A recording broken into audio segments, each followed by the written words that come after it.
respondent says that the border closure has worsened the economy as cost of living is biting harder on daily basis. They argued that the measure has not stopped the activities of smugglers as they find alternatives and unofficial routes to smuggle in some of the contraband goods into Nigeria's markets. They called on the federal government to reopen the borders so as to reduce the suffering of both the consumers and the sellers, especially as the Yuletide season is around the corner. I think it's a welcome development. I think I'm on the side of the government because I felt for them to take a drastic decision towards the closure of the border is a good one, and it will help productivity in our local production. In a way, it affects us because some of our customers who comes out to liaise with us, their goods are not coming in as usual. People are not importing their goods, their customers are not coming. So there's no way they will come and buy goods that are still at the airport, or the seaport, or whatever, the land border. So that is one way it's affecting us. You know, there are three basic clothing or food, clothing and shelter. And when you don't have the you can't eat, you can't shelter, and you can't clothe. And these three major things boils down to one thing. The economy is at its lowest ebb. Others were of the opinion that the border closure will checkmate the importation of fake goods into Nigeria. They also say that it will enhance the Nigerians' gross domestic product (GDP) if manufacturers and farmers are effectively encouraged by the federal government. Government didn't deem it necessary for them to close the border. That means there are so many other fake products that will be coming into our neighboring borders to our country or to Nigeria. For example, Aba here. You know, Aba is we are very enterprising and we produce so many things in varieties. You know, so if the border, if the federal government extends the border closure, it will be to our advantage. That is the only thing. That's where I see it. But so it depends on, like I said, it depends on an individual. So many people may not see it that way. We eat local rice, and up till now, the local rice, I eat it more than foreign rice because it's better. It has protein, it's proteinous, has oil. Okay, you want to say I want to eat stove free. It's this consequential. Doesn't mean rice is rice. You see, one with our people were importing rice. They even imported plastic rice. When you don't produce anything, or when you rely on importing some things, you don't just go hard on people this much. You have to have palliative measures on ground before closing it down. So extending it to January 31st, honestly, is such a mean thing on the importers. It will be recalled that the federal government announced the extension of reopening of the Nigerian closed border till 31st January 2020, even as the Comptroller General of Nigerian Customs Service, Colonel Hamid Ali, retired, said that the date may not be feasible. Olomache Gesiano, MCL News. The Republic of India has called on the federal government to sustain its policies on boosting local production of rice. The Indian High Commissioner to Nigeria, Abid Thakor, made the call in Abuja when the managing director of Tiamin Rice Mill Limited, Amin Ahmed, led the management of the company on a courtesy call on the envoy. A statement on the visit to the High Commissioner was made available to newsmen in Abuja by the company. The High Commissioner specifically urged the federal government to sustain the policies beyond the present administration so that local industries in the country will grow. Earlier, Ahmed disclosed that the company has invested about 4.7 billion naira to boost its local rice production capacity from the current 320 tons to 1,520 tons per day. Ahmed said that the policy of the present administration, especially the ban on smuggling and the interventions given to them by the Central Bank of Nigeria, has helped immensely in boosting local production of rice. He commended the Indian High Commission for support and called for cooperation in the areas of easing trade relations between his company and Indian partners.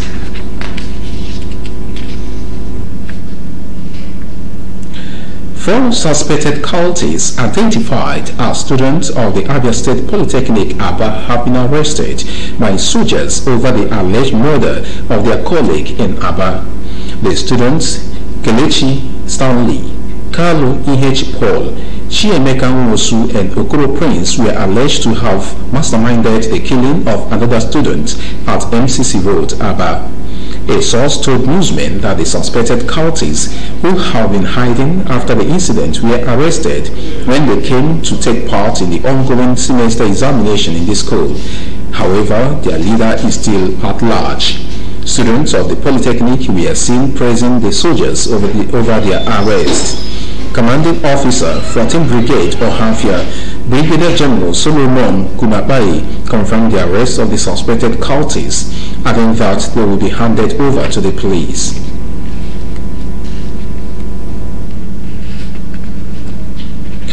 No fewer than 9 kidnapped suspects were yesterday remanded in Abakaliki Correctional Center for allegedly kidnapping a 65-year-old man, one Obonna Irem Elechi, and collected 30,000 naira as ransom. The suspects, Anthony Chinedu, Eba Abraham, Omini Michael, Ede Eba, Eze Daniel, Oroke Stephen, Ale Chukwemeka, Ndubisi Iboke, Ogudu Joshua, and others now at large were arraigned before a magistrate court sitting in Abakaliki, capital of Ebonyi State. It was gathered that the accused persons committed the offences on Monday, October 28, 2019 at Ukwaba Mbo community in the Ohuku local government area of the state. They were arraigned in court on 2 counts charge bordering on kidnapping and conspiracy. The prosecutor, Eze Ndubako, told the court that the offense was punishable under sections 516A and 4 subsection 1 Criminal Code, Cap 33 Volume 1, Cap 55 Volume 2, Laws of Ebonyi State of Nigeria 2009. In her ruling, the magistrate Nnenna Onoha directed that the accused persons be remanded at the Nigerian Correctional Center, Abakaliki, and their case files should be transferred to the Director of Public Prosecutions in the state for necessary advice.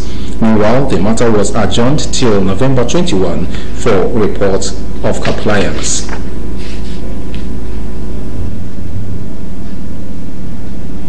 Legal practitioners in Imo have called on the federal government to intervene in the kidnap of Justice Chioma Nwosu Iheme of the appeal court sitting in Benin. Some lawyers made a call while speaking with newsmen in separate interview in Owerri on Wednesday. Mr. Chinonso Chikiwe, one of the lawyers, expressed worry over the kidnap of Nwosu Iheme and called on security agencies and other concerned bodies to weigh in on the matter. Another lawyer, Mrs. Blessing Iwajunwa, noted that the boycott of court proceedings by Imo chapter of the Nigerian Bar Association since Monday was a step in the right direction. She said that the move is to enable relevant agencies of government to come to terms with the reality of Nwosu Iheme's abduction and its underlying consequences. The appeal court judge, who hails from Nkwere local government area of Imo, was kidnapped on Benin-Abo Expressway while her orderly lost his life in the process last Wednesday.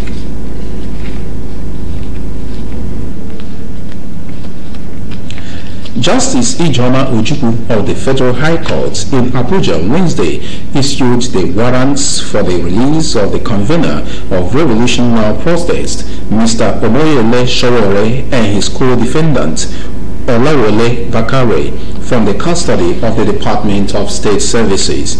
Their lawyer, Mr. Femi Falana San, had earlier said during Wednesday's proceedings that his client had met the bail conditions imposed by the court.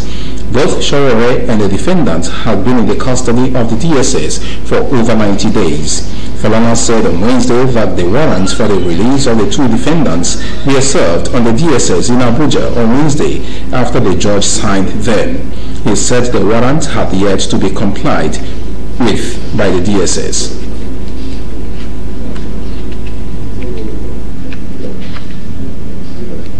The The Inspector General of Police, IGP, Mohammed Adamu, has deployed additional 35,000 policemen to Kogi State to ensure visibility policing of lives and property before and during the November 16 governorship election holding in the state.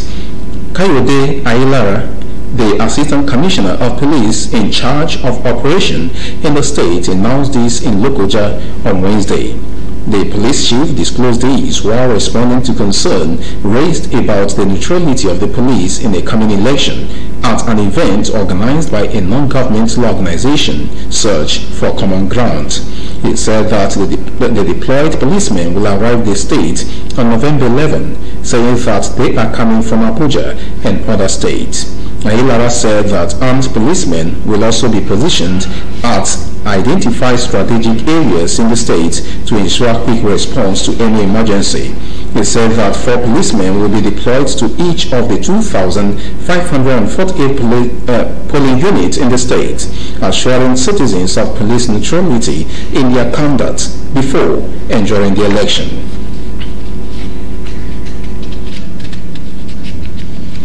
The House of Representatives was on Wednesday divided over the motion to stop the conduct of examinations of Post-Unified Tertiary Matriculation Examination (UTME) and Joint Admission Matriculation Board (JAMB) in the country's higher institutions. In the motion moved by Ademorin Kuye, APC Lagos, during the plenary session, the lawmakers debated for and against the requirements of the motion. Kuye in the motion had asked the House to urge all higher institutions to stop the post-UTME JAMB screening examinations. He also sought the House to mandate the Committee on Tertiary Education and Services to call for a joint meeting of the Ministry of Education, JAMB, and the National Universities Commission, NUC. The lawmaker said that JAMB, which was established in 1978, was saddled with the responsibility of conducting matriculation examinations for entry into tertiary institutions. Still to come on the news, International Day for Preventing the Exploitation of the Environment in War and Armed Conflict. Democrats to hold first open hearing in Trump's impeachment inquiry. FIFA selects Eaglet duo for Under-17 World Cup group stage goals contenders. These and more after the break. Stay tuned.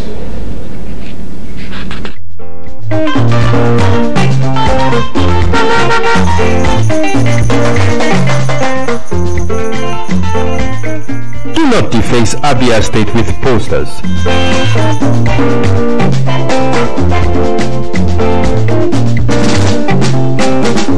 Do not defecate on our streets.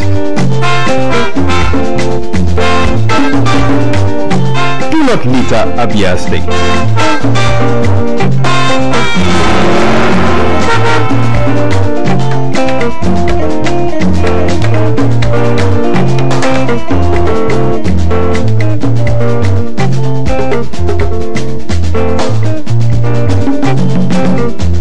My brothers, I say what the man will do for this world, what people no go talk. If you chop, Do not urinate in public places. you no chop, they go talk. What do you do for this world? I say, make we go do the things where we carry for heart. Now so one time. I be not been so. Keep Abia State clean.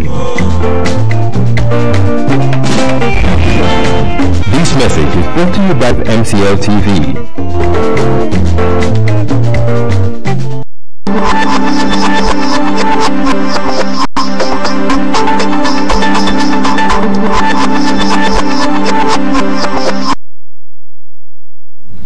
You're welcome back.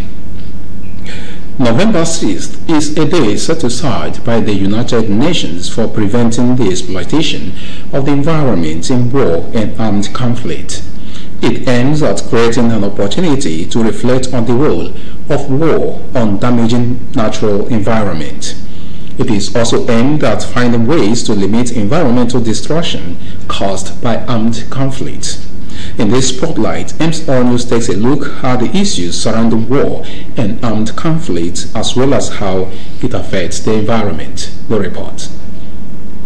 The effects of war and armed conflict as it affects the environment and the world cannot be overemphasized. Its effects go beyond dead and wounded soldiers and civilians but destroy cities and livelihoods. These after effects pollute the water, air, aquatic life and the entire ecosystem with its ripple effects of deforestation and global warming. MCL News spoke to a health expert who sheds light on the effect and how it can be reduced. In some times, people use nuclear or chemical weapons in warfare. Those nuclear or chemical agents like nerve agents which are used in war have the tendency to cause neuromuscular paralysis and cause circulatory dysfunctioning, heart failures, cancer of the lung and of the skin. Outside the loss of life like this emotional damage, people can just like forgive themselves that they were put into trauma, they've been eternal pains due to loss of loved ones or friends through crisis or war or inter-tribal wars or of any grade. He advised that people should not engage in tribal wars and ethnic conflict as they can disrupt the overall peace and balance of people and the environment. He called on the government to curb the insurgencies such as Boko Haram, herdsmen and oil bunkering, as well as smuggling, amongst others.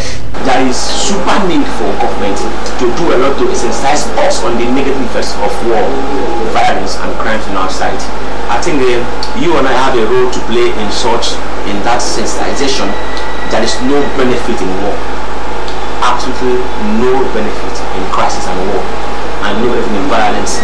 On 27 May 2016, the United Nations Environment Assembly adopted a resolution that recognized the role of healthy ecosystems and sustainable managed resources in reducing the risk of armed conflict.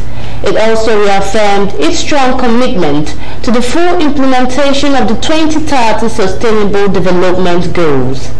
Amanda Carlo, MCL News.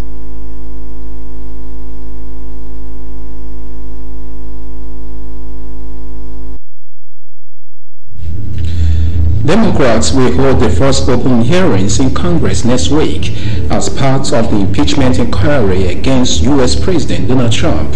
Adam Schiff, the head of the House Intelligence Committee, on Wednesday said, "This is what appears to be a targeted pivot from fact-finding to a public information campaign." Schiff says that 3 key officials will testify in an open forum.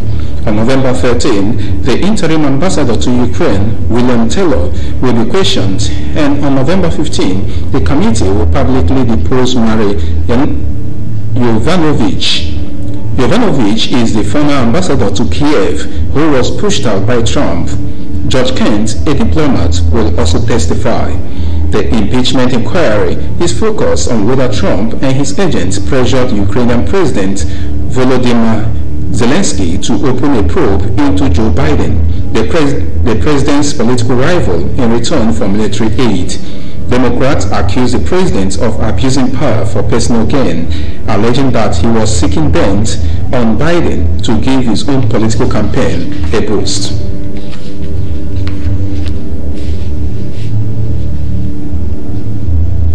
And now sports. Despite Nigeria's under-17 national team 3-1 loss to the Orange in the early hours of Wednesday, 2 Nigerians have been included in the 10 best goals of the group stages and are thereby in contention for 2019 FIFA Under-17 World Cup goal of the tournament. According to the official website of FIFA, Ibrahim Said and Peter Olawole's efforts met the shortlist of the 10 best goals of the group stages. However, Double Babes attacking midfielder Said netted a hat-trick as the Golden Eaglets came from behind to beat Ecuador 3-2 a week ago, and his second goal was the pick of the bunch, a coiling shot from outside the box. On his competitive debut for Nigeria, Olawole equalized in the 21st minute with a terrific coiled left-footed shot from the edge of the box that beat Australia goalkeeper Adam Pavlecic.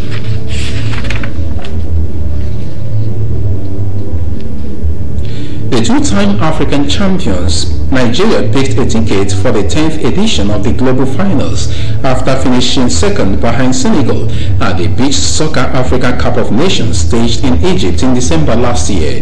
This year's FIFA Beach Soccer World Cup will hold 21 November to 1st December in Asunción, capital of Paraguay. The pre-competition tournament will involve Oman, Tahiti, Paraguay, Nigeria, Belarus, United Arab Emirates, Senegal, and one other team to be confirmed. Nigeria has a mountain to surmount in Group B against Brazil, Portugal, and Oman. Nigeria is ranked 21 in the world. After their first game against Portugal on November 22, the Super Sun Eagles will take to the beach against Oman on 24 November and then against Brazil 2 days later. Head coach Audu Adamu Ejo has listed veterans Abdulaziz and Victor Tali in his final squad of 12, with Emmanuel Oroferia, Emeka Ubonna, Gospora Igudia, Danny Paul, and Taiwo Adams also in. Godwin Tali, Egosi Akujimi, Babatunde Badmus, Godwin Lobi, and Hamid Karim are other names on the list. And to end the news this morning, a second look at the major stories. Residents of Aba and its environs, especially housewives, have continued to lament the high cost of living following the partial border closure directed by the federal government.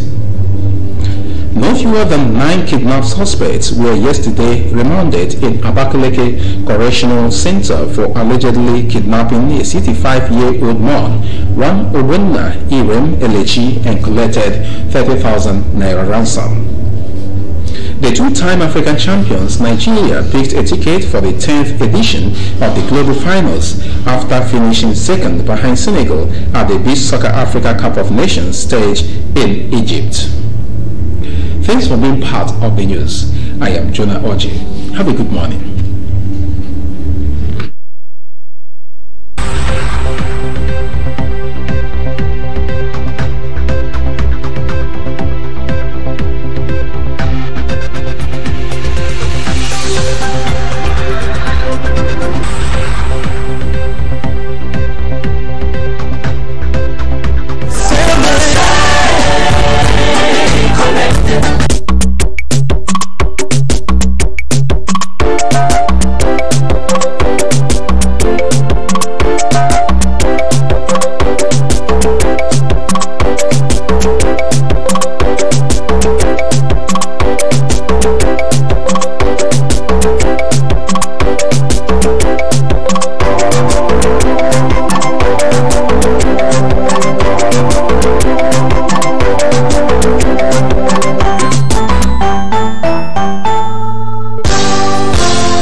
MCL, the world in your home.